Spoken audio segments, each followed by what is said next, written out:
اعوذ باللہ من الشیطان الرجیم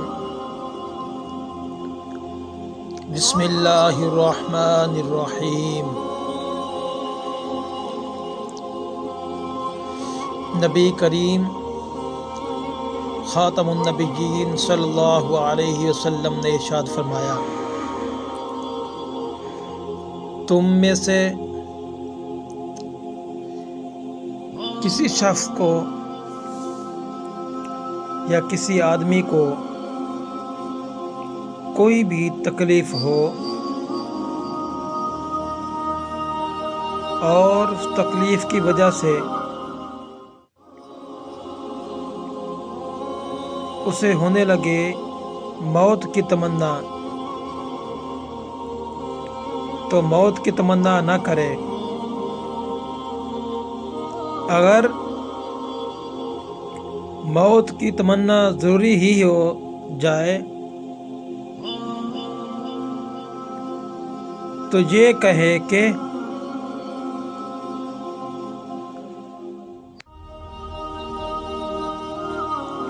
موت کی تمنا ضروری ہی ہو جائے تو یہ کہے کہ اے اللہ، جب تک میرے لیے زندگی بہتر ہے مجھے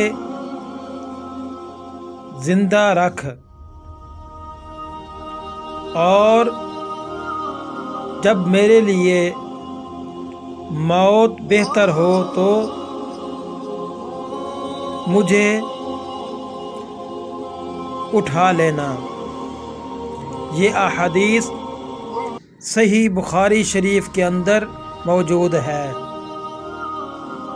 ٹھہریے، آپ ہماری یہ ویڈیو دیکھ رہے ہیں، اگر آپ کو ہماری یہ ویڈیو اچھی لگے تو ہمارے اس چینل کو لازمی سبسکرائب ضرور کریں۔ حضرت ابن مسعود فرماتے ہیں، نبی کریم صلی اللہ علیہ وآلہ واصحابہ وبارک وسلم نے ارشاد فرمایا 5 چیزوں سے اللہ تعالیٰ کی پناہ طلب کیا کرتے تھے: بخیل، بزدلی، بری عمر اور سینے کے فتنے اور قبر کے عذاب سے۔